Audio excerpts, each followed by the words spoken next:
What's up guys, welcome back to another video. Today we got for you 3 of the most common reasons why athletes will be suffering from knee pain and how we fix this. So hopefully you guys enjoyed this video. If you do, please give it a thumbs up. Please subscribe to the channel. We post new videos every Thursday, so make sure you're subscribed to catch all of them. Hope you enjoy. All right, so number 1, just gotta say it, something's wrong, right? There could be a lot of things. You don't necessarily have anything like torn, right? You could, but some type of ligament damage, some cartilage, a tendon, even, tendinopathy or something like that. So you wanna rule out, something seriously being wrong, and you also wanna get a diagnosis because you don't wanna just be shooting in the dark.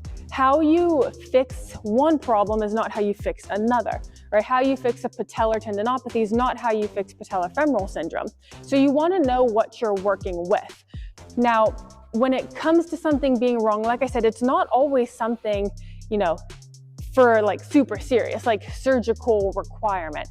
But if you do have like a tendinopathy, for example, like let's say a patellar tendinopathy, something super common for our basketball players or people who jump a lot, you want to make sure you nip that in the bud really, really quickly. So by getting, an actual diagnosis, you can go about fixing it.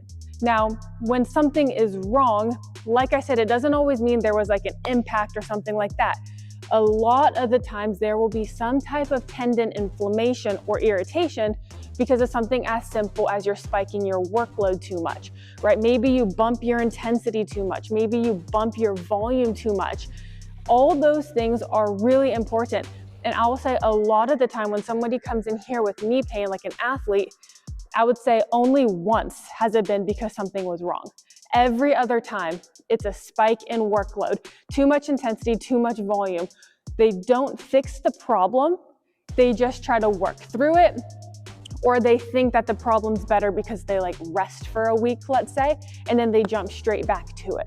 Everything has to be a progression and everything has to be gradual. But before you can build a plan to fix it, you have to figure out what's wrong. So to summarize, number 1, something could be wrong.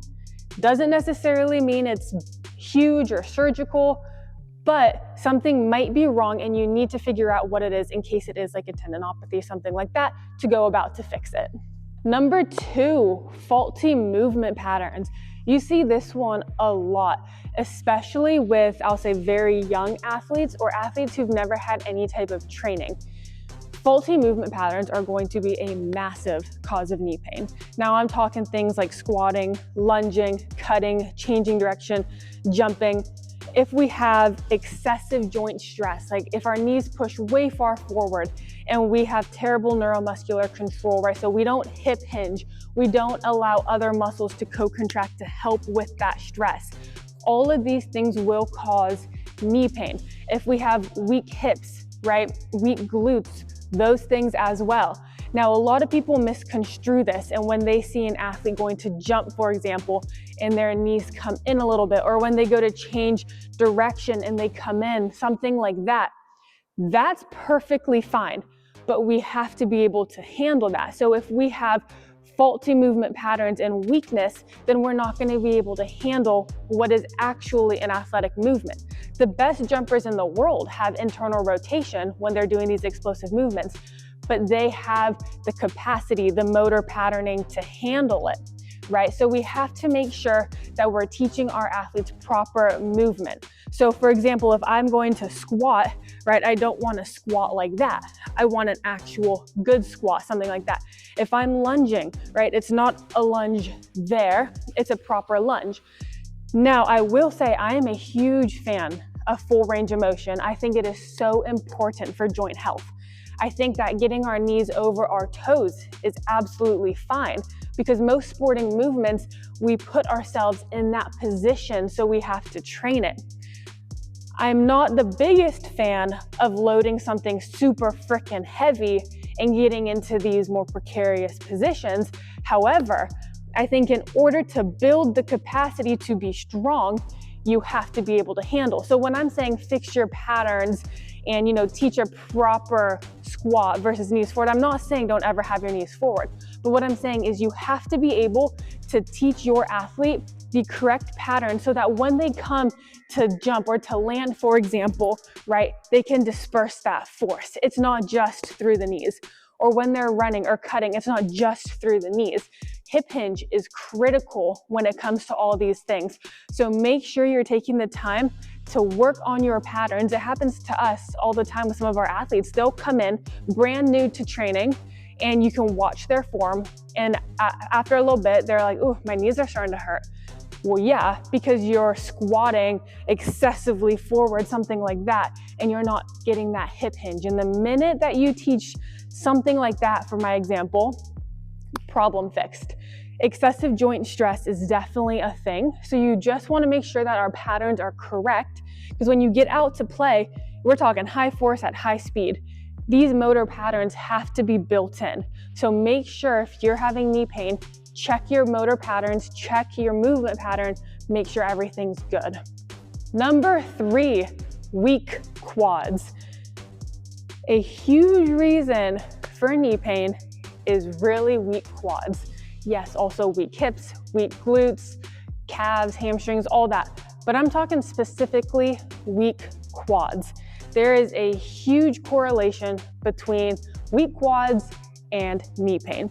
And if somebody comes in, I would say usually older athletes or people who used to be athletes, have stopped for a while, their knees hurt. And when we work to strengthen the quads, that knee pain goes away like that. If you don't have the quad strength, then your knee joint is going to be handling everything. We need to build up our strength. Think of strength as armor, right? You have to have that ability for your muscles to take on all that, for your structural tissue, or else everything's just gonna go through that knee. And that is a lot of high force, a lot of excessive stress, because you don't have the necessary strength. So a lot of the times, it is as simple as your quads are freaking weak as hell, right? Your hips as well, yes. Glutes, yes. Specifically, your quads. All right, so you might be thinking, well, how do I fix this? Really, it's quite simple. Number 1, figure out what's wrong with your knee, right? Make sure it's nothing serious. Rule out that. Figure out what it is, get some type of diagnosis, and then we can build a plan. Very simple. Number 2, fix your patterns. Find a good coach.